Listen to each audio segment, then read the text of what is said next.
Hello everyone, मैं मिथुन सिंह स्वागत करता हूं आप सभी का। आशा करता हूं आप सभी बहुत अच्छे होंगे। बात करेंगे सिद्धू कानू मुर्मू यूजी सेमेस्टर 6 के प्रीवियस ईयर क्वेश्चन पेपर की। पेपर था आपका पॉलिटिकल साइंस का, मेजर 14 ये पेपर है आपका। सेशन था 22-26 का।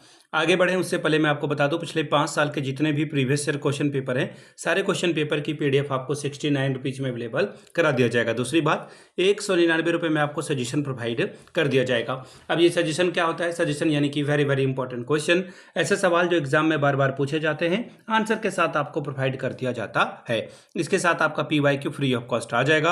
अब ये सजेशन देखिए तैयार होता है आपके प्रीवियस ईयर क्वेश्चन पेपर पे। दूसरी बात, आपका लेटेस्ट एग्जाम पैटर्न क्या है। तीसरी बात, आपका सिलेबस क्या है, सिलेबस में कौन कौन से टॉपिक हैं। यहाँ से मेरी ईमेल आईडी आप देख लें, yourmithunsingh@gmail.com पे आप मुझे मेल कर सकते हैं। इंस्टा पे अगर आप हो डू फॉलो मी @iMithunSingh। बाकी आप मुझे व्हाट्सअप कर सकते हैं 7979054474 पे। तो चलिए पॉलिटिकल साइंस के क्वेश्चन पेपर को हम लोग देखेंगे कि किस तरह का सवाल यहाँ पर पूछा गया था। यूजी सेम 6 का ये क्वेश्चन पेपर है 2025 का, और यहाँ से आप देख पाओगे मेजर 14 यानी कि पॉलिटिकल साइंस का ये पेपर है। समय मिला था 3 घंटे का, फुल मार्क्स है 75 का। 75 में अगर आप 30 लाते हो तो आपका काम बन जाएगा। ग्रुप ए की बात करते हैं, कंपलसरी ये ग्रुप है, यानी कि हर एक सवाल का जवाब देना जरूरी है। और क्वेश्चन नंबर 1 में आपसे 5 सवाल पूछे जाएंगे, एक एक नंबर आपको मिलेगा। भारत के निर्वाचन आयोग को किस वर्ष बहुसदस्यीय निकाय बनाया गया था? The election commission of India was made a multi member body in which year? तो देखिए इसका आंसर हो जाएगा 1889। ठीक है, 16 अक्टूबर, अगर आपको मैं टू बी प्रिसाइज डेट बता दूं तो।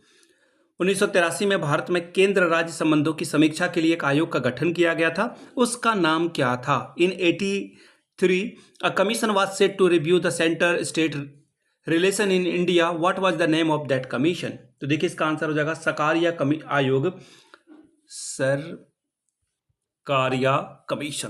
ठीक है, इसका आंसर हो जाएगा सरकारिया कमीशन। नेक्स्ट सवाल, संविधान की प्रस्तावना में धर्मनिरपेक्ष शब्द किस संविधान संशोधन के द्वारा जोड़ा गया? The term secular was added to the preamble of constitution by which constitutional amendment in India? तो देखिए इसका आंसर हो जाएगा, जो धर्मनिरपेक्षता शब्द है उसको 42वें अमेंडमेंट के द्वारा जोड़ा गया था, 42 के द्वारा, और ईयर था आपका 1976।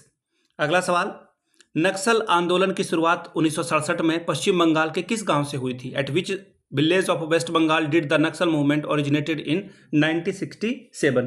तो देखिए इसका आंसर हो जाएगा नक्सलवाड़ी एक गांव है, वहीं से ये पनपा था, बढ़ा था, दार्जिलिंग जिले में आपको मिलेगा।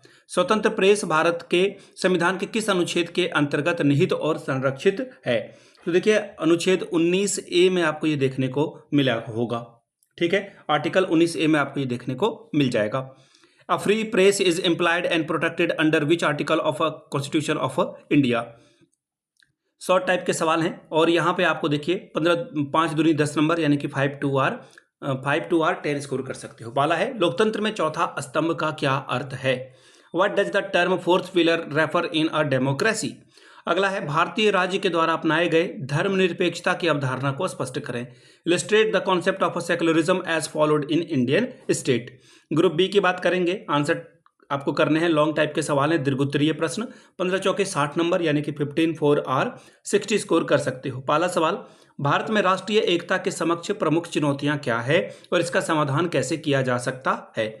What are the key challenges to the nation integration in India and how can they be addressed? अगला सवाल, भारत में नक्सल आंदोलन के उदय के सामाजिक आर्थिक कारणों की विवेचना कीजिए। Discuss the socio economic roots for the rise of Naxal movement in India. 1889 के बाद भारत में गठबंधन की राजनीति के विकास को रेखांकित कीजिए। Trace the evolution of a कोalition politics in India since 1889। Bharat में एक राष्ट्र एक चुनाव की अवधारणा की व्यवहारिकता का आकलन करें। Assess the flexibility of a concept one nation one election in India. सवाल नंबर 8, भारत में विविधता में एकता विश्व के समक्ष एक उदाहरण क्यों है, स्पष्ट करें। Why is India an example to the world for its unity in diversity, illustrate. अगला सवाल है, स्वतंत्र प्रेस लोकतंत्र की आधारशिला है, लेकिन इसके साथ जिम्मेदारी भी आती है। दिए गए कथन के आलोक में भारत में प्रेस की भूमिका की चर्चा करें।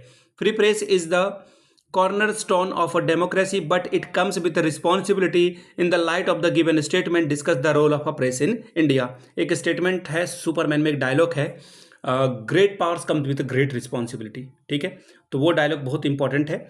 तो चलिए, ये था आपका पॉलिटिकल साइंस का पेपर नंबर 14 मैंने पहले ही अपलोड कर दिया था। अगर आपको पिछले 5 साल का PYQ चाहिए तो ये आपको 69 में, और अगर आपको सजेशन चाहिए तो 199 रुपये में आपको ये प्रोवाइड कर दिया जाएगा।